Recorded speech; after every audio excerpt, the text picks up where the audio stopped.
El estado de mínima conciencia es un estado clínico en el que los pacientes sufren un importante daño cerebral y alteración del nivel de conciencia, tanto de sí mismos como de su entorno.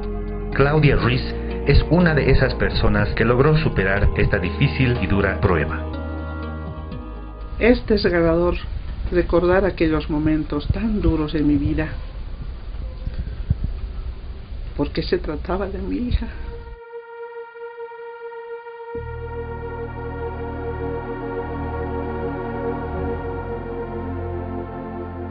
Ella quería ser sometida a una pequeña cirugía abdominal, en realidad una cirugía en la parte superficial de la piel. Para ello hicieron una pequeña inducción anestésica. Esta inducción anestésica se complicó a consecuencia de un paro cardíaco.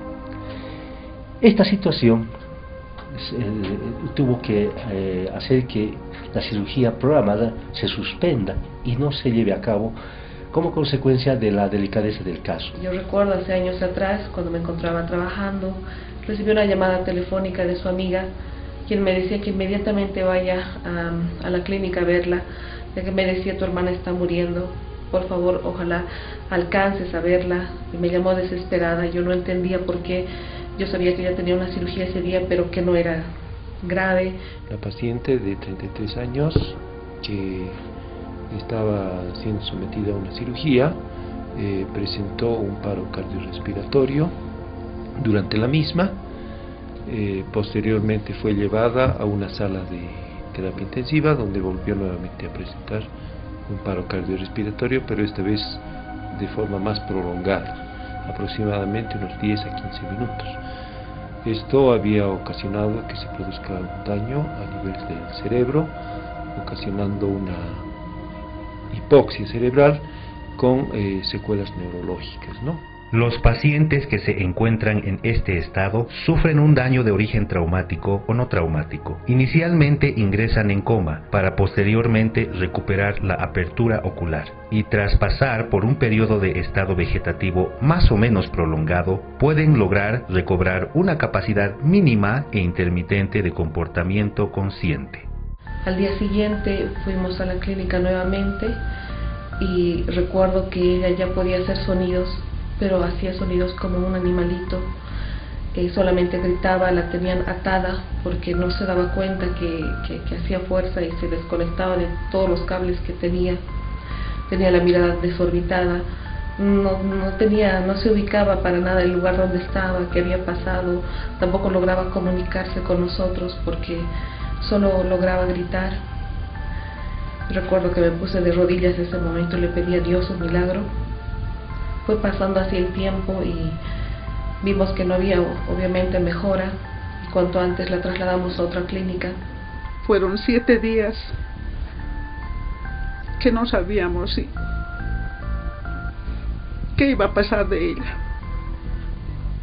Lamentablemente los médicos poco o nada pudieron hacer. En la clínica estuvo mucho tiempo solo con sueros. Era muy desesperante. Preguntaba a los médicos y ellos me decían que esto era irreversible, que si puede haber alguna mejoría, podría ser leve, pero eso era lo mínimo, y que ella iba a quedar de por vida así. Y lo máximo que recomendaban nuestros queridos colegas y amigos que trabajaban en este centro médico es buscar otras alternativas que a veces no están en nuestro país, que a veces pensamos que está en el país del primer mundo o países altamente desarrollados. Se citaba Cuba, se citaba Estados Unidos, se citaba Argentina, Brasil y otros países donde que aparentemente tenemos una tecnología un poquito más adelantada que la nuestra. Sin embargo, haciendo averiguaciones, también la familia vieron que las esperanzas se nos iba diluyendo como consecuencia de que no había una alternativa para dar respuesta a esta paciente. Los mismos médicos me habían dicho: señora, vaya pensando en llevarla a Cuba, quizás a Chile, o mejor a la Argentina, o a Estados Unidos. se sentían inclusive impotentes porque no había una mejoría en ella. Aunque la mayoría de los pacientes se recuperan del coma en los primeros días que siguen al daño, algunos de ellos pierden permanentemente toda función en el tronco de encéfalo, suceso conocido también como muerte cerebral, mientras que otros progresan a un despertar no consciente, que es lo que conocemos como estado vegetativo o síndrome de vigilia sin respuesta. Si más no recuerdo, un mes estuvo en terapia intensiva al mismo tiempo y ella logró hablar, recuperar un poco el habla. Claro que no era coherente, perdió la memoria en muchas partes de que ella nos hacía preguntas, nos cuestionaba, no recordaba muchas cosas que habían pasado hace años atrás. Teníamos que explicarle nuevamente, ¿no?, que tenía niños, que quienes estábamos vivos en la familia, porque hasta olvidó quienes habían fallecido. La vez que ya fui a su pieza a visitarla, estaba en cama y me veía dispersa. Yo pensaba que iba a ser hijo o algo, pero no. Ha dicho, ¿quién es este joven? Y ni siquiera me reconocía a mí, a mi hermano tampoco, se olvidó de nosotros. Y para mí era un shock. O sea, saber que ella no sabía quién era yo. Fue así pasando el tiempo y recuerdo que salió de la clínica, en la cual también le colaboraban haciéndole terapias, ¿no?, de movimientos, porque hubo un momento en el que cuando no lograba moverse le decíamos que nos pasara una pelotita y no lograba hacer ni siquiera eso con las manos. Para Claudia era muy molestoso, porque se trataba de hacerle hacer muchos ejercicios que a ella le causaban dolor, molestia. Ya veía que venían para hacerle la fisioterapia, que se llama ya, y ella no quería mover un dedo, no quería, porque la lastimaban. Y en una oportunidad estaba yo ahí con ella estaba en su camita, entra la que hace la fisioterapia, y muy torpe la doctora la hace sentar bruscamente en su cama a Claudia. Ella se pone detrás de Claudia y la agarra de aquí de la cintura y le dice, ahora sí vamos a empezar, Claudia, tu terapia, le dice, y la hace sentar de golpe y Claudia dice, dice, yo le digo a la doctora, la está lastimando, le digo, no, tiene que ya de una vez hacer movimientos para que haya algún progreso, me dijo, ¿no? Así la doctora. Entonces le agarra y como ella estaba así, le agarra y le desdobla la mano así, y la otra mano, y le dice, ya, de una vez haz, y le pone una pelotita en la mano y le decía, aprieta, así, cierras y abres la mano, le decía. Y Claudia no podía, entonces la doctora le apretaba y le hacía soltar la pelotita, y Claudia, le decía, y yo le decía, le está lastimando, no, tiene que ya de una vez hacer movimientos, si no hay movimientos, los músculos se enquilosan, me dijo. Ella no respondía a los estímulos de hablarla, no había grandes respuestas a los estímulos, teníamos ciertos movimientos, como relata su madre, relata la amiga, relatan los hijos. Ha estado durante más o menos 3 meses en ese limbo, suspendida en esa situación. Gracias a Dios hubo esa persona que me habló del doctor Willy Mina, y ese mismo día yo lo llamé, y naturalmente el médico, con ética profesional, me dijo que no podía atenderle en la clínica, y ahí surgió la esperanza para mí. Y yo le dije, doctor, yo la voy a sacar de la clínica porque quiero que la vea usted. Recuerdo que lo llamamos y recuerdo la entrevista que tuvo con ella.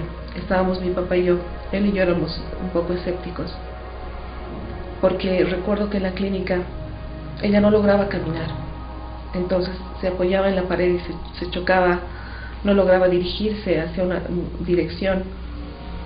Y nos habían dicho a los 3 años y tal vez camine. Entonces cuando vino el doctor y la evaluó, recuerdo ese día, le hacía preguntas y ella respondía, mantenía un diálogo, algo coherente. Y recuerdo que nos dijo algo importante y nunca lo olvido.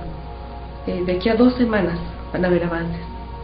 Mi papá y yo dijimos, nos la está charlando, no creíamos.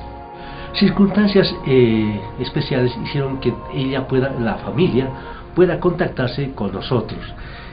Gracias a alguna experiencia que hemos tenido con casos similares a de Patricia. Habíamos tenido ya algunos casos y estas cosas a veces se manejan de boca en boca. Es decir, un paciente que sale satisfecho de una situación tan grave como es un coma o una alteración terrible del sistema nervioso central, pues no es tan común recuperarse. Pero las experiencias que hemos tenido y esa propaganda que hacen las personas que han pasado por nuestros servicios nos dan esa expectativa de poder ayudar mucho más a estas personas que cursan estas enfermedades gravísimas.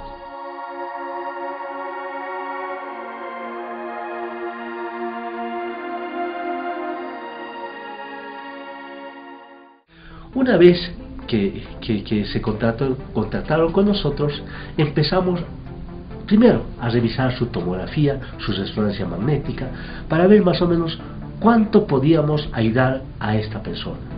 Hicimos los estudios respectivos con la intención de poder planificar un plan de contingencia para tratar a esta persona. Entonces, dentro de la clínica, las alternativas no eran grandes, preferimos externarla, para que el tratamiento sea más fácil en domicilio. De esa manera es que ese día yo pedí el alta en la clínica. Contra todos me fui porque no había sido sencillo. Ellos me decían que era una gran responsabilidad dejarla partir a una paciente en ese estado.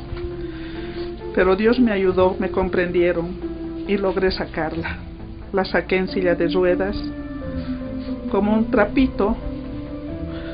No podía sentar los pies. Su cabecita se iba a un lado, era como una muñeca de trapo.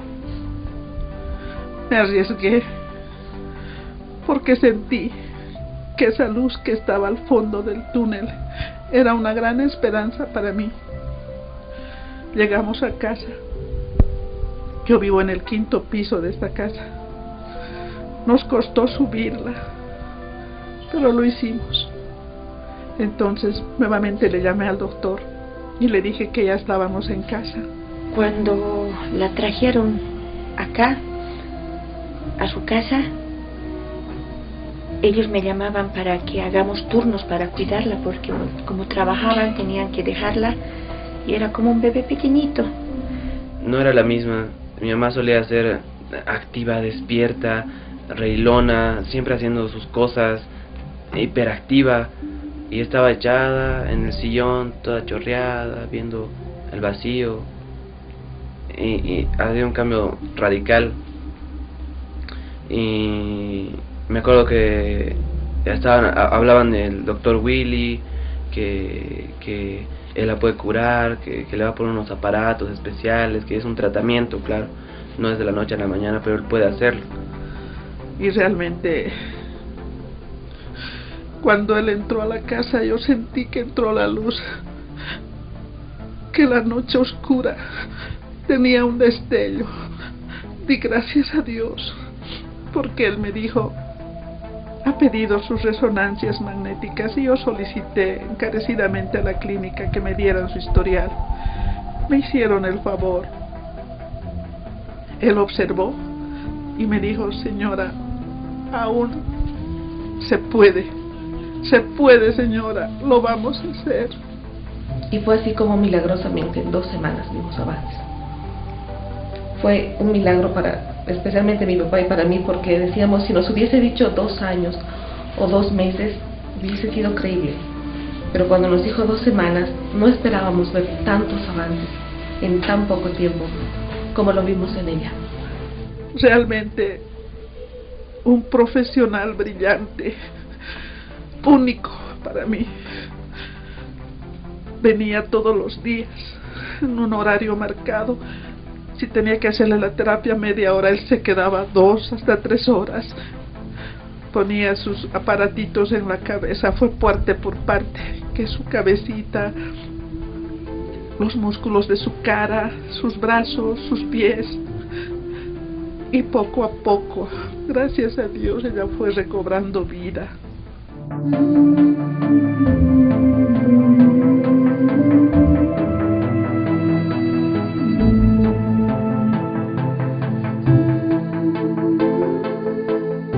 el trabajo que nosotros realizamos no podemos a veces hacer un tratamiento a horas convenientes. Ella necesitaba un buen tiempo de nuestro trabajo para poder recuperarla. Entonces concordamos con que vamos a hacer el tratamiento en hora un poquito especial, es decir, en las noches, a partir de las 8 más o menos de la noche, hasta que más o menos se nos pueda permitir trabajar en la persona. La mamá y la familia decía un poquito en esa desesperación: lo que usted disponga, lo que usted quiera, bueno, estamos un poquito a manos de usted. ¿Qué querían inicialmente? Saber que esté viva. Ella, si bien es cierto, estaba con la mirada perdida, si bien es cierto, hacía movimientos muy escasos en los miembros inferiores, movimientos estereotipados, no había más allá. La familia, la primera intención que tenía es que empiece a hablar. No importa si estaba totalmente así abandonada, así echada en cama, pero que tenga una relación de voz con la familia. Yo le decía en mi desesperación: doctor, ¿cuándo cree usted que me hable? Y el doctor me decía: dentro de tantos días, señora, vamos a ver la mejoría. Yo oraba y clamaba y pedía a Dios, y se cumplía. Qué increíble cómo se cumplía el diagnóstico del doctor. Le decía: doctor, ¿cuándo va a poder caminar? Porque ella es mayor y era dificultoso tener que ducharla, bañarla, cambiarle, hacerle comer, cambiarle de posturas en la cama. Qué difícil fue esa etapa de mi vida. La teníamos que cambiar la ropa, teníamos que bañarla, teníamos que llevarla al baño, y para desplazarla, su mamá se la ponía aquí delante de ella con sus chompas agarrándola, y entre 3 personas la podíamos bajar las gradas y subir, pero era tan difícil porque parecía que la lastimábamos. Y cuando yo la agarro por atrás y casi nos volteamos en las gradas, nos caemos, y yo la agarro con fuerza y ella hace un sonido gutural, como si me estuviera riñendo por lo fuerte que le apreté. Y yo tuve mucho miedo porque pensé que la lastimé muy fuerte, ¿no? Y ella se chorreaba, no dominaba sus movimientos, no tenía firmeza en el cuerpo, era como una masa. Y eso realmente era algo increíble. Yo preguntaba a algunos amigos médicos y ellos me decían, en un cuadro muy triste, me decían: lo mejor que le pasaría es que Dios se la lleve, que ella se muera, porque así ella ya no tiene vida. Pero con las terapias que fue haciendo día tras día, el doctor, íbamos viendo cómo ella iba cambiando, lo iba mejorando, y íbamos viendo la gloria de Dios en su vida. Por eso es que creo que ahora tiene ese apodo de Lazarita, por haber vuelto a la vida.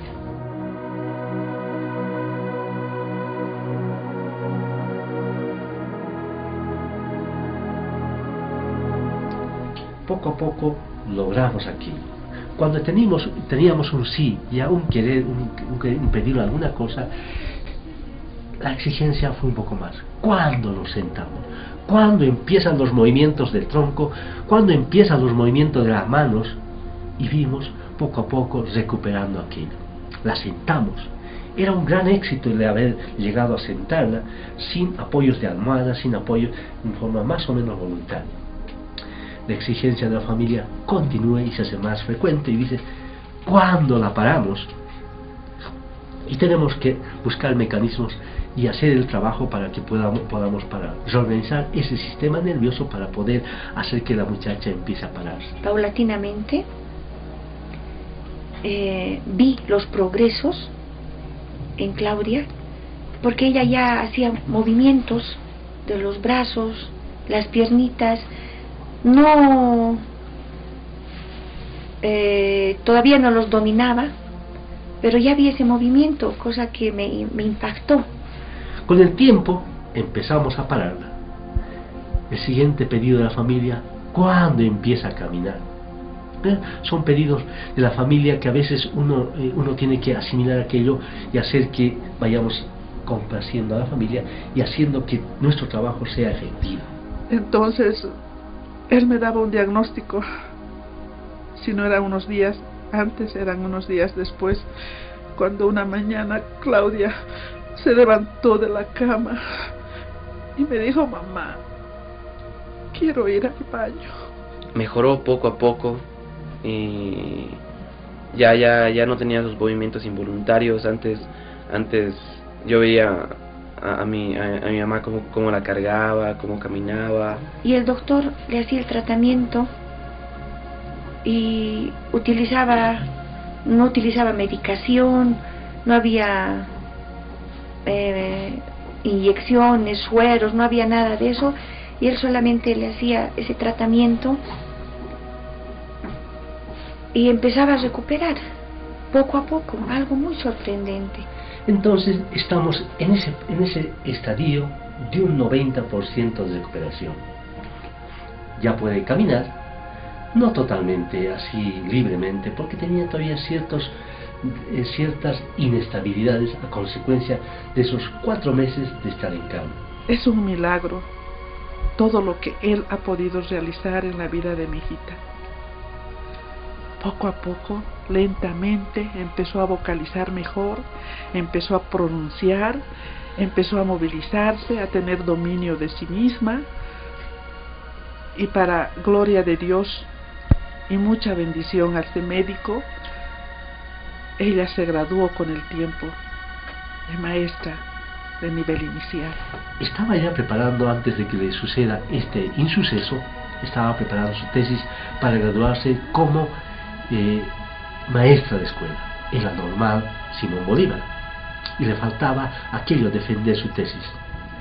La mamá, más o menos ya entrando un poco al tercer mes, casi llegando al tercer mes, la mamá decía: ¿será que mi hija puede hacer aquello? Las exigencias han sido así, naturales, desesperadas, porque no querían que su hijita se quede en esa situación. Entonces empezamos a estimular aquello, la lectura, estimular la retención de la memoria, y finalmente empezó a acordarse. Yo le consulté: doctor, ella está para egresar, ¿qué puedo hacer? Y el doctor, muy entusiasta, me dijo, y muy optimista, que dé el examen, ella ya puede, empiece a leerle usted y luego haga que ella tenga comprensión de lo leído.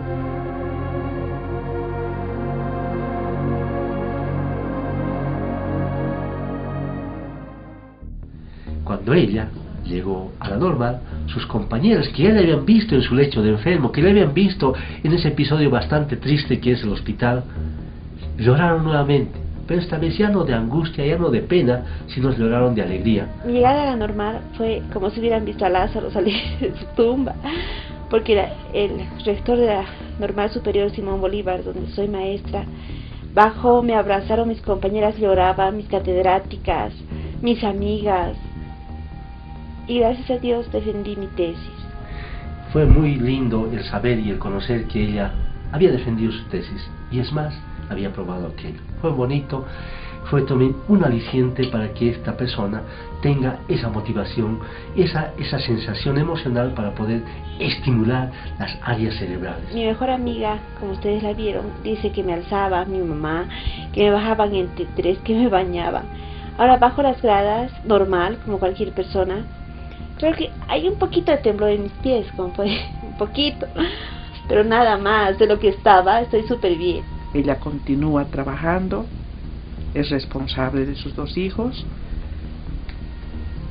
y realmente la noche se convirtió en día. Gracias, muchas gracias. Le debo mucho al doctor Willy Nina. Cada uno de los miembros de la familia jugó su papel especial, comenzando de la madre, que puso el empeño, el papá, que siguió aquello, las hermanas, que estaban siempre acompañando aquello, los hijos, las amigas, y todas las personas que han hecho que sea posible este retorno a la vida. Una historia feliz, una historia que la podemos contar ahora con toda esa emoción como consecuencia de haber nuevamente retornado a la vida a esta persona. Le agradezco mucho a Dios y al doctor por devolverme a mi mamá, devolverla como era, activa, reilona, querendona. Yo quisiera que esto, tenemos un ejemplo de vida aquí, hay muchas personas que deben estar postradas en cama, dañadas por tal vez negligencia médica o por cualquier otra situación, que este tratamiento llegue para poderles dar esa salvación, porque ninguna persona merece estar así como un vegetal. Yo creo que este milagro, en gran parte, diríamos prácticamente un 80-90% lo ha hecho el doctor Nina. Mi mamá siempre puso su fe puesta en Cristo y también en que el doctor iba a ser utilizado por el Señor. Ha sido una prueba muy dura en mi vida, que creo que otra persona que no conociera a Dios como yo conozco hubiera enloquecido. A veces creemos que como seres humanos somos inmunes a cualquier situación o circunstancia de la vida. Sin embargo, si revisamos un poco en nuestro cotidiano vivir, nos encontraremos con que no es así. Por eso debemos respetar la vida, no condenándola a un calvario indefinido. Respetar la vida de ninguna manera implica forzar las circunstancias. Muchas veces pensamos que nosotros somos perfectos.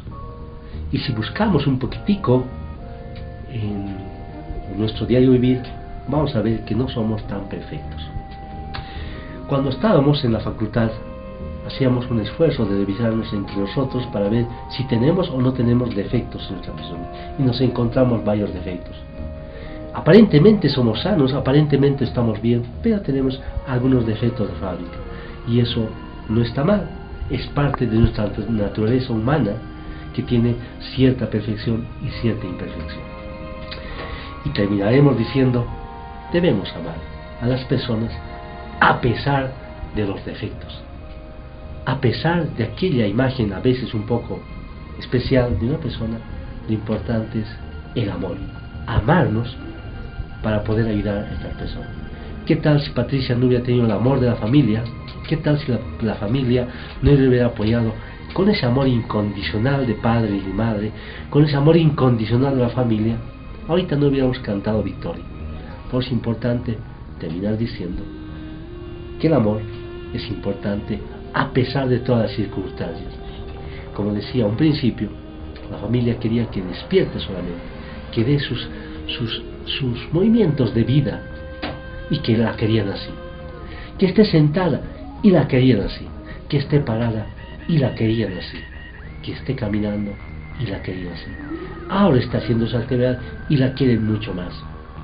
Son circunstancias en el camino de la vida que nos muestra el amor incondicional hacia los seres queridos, a todos los seres queridos, y las bendiciones a todos también, porque bendecir es ganarnos un espacio más para poder caminar en este mundo de la purificación del espíritu.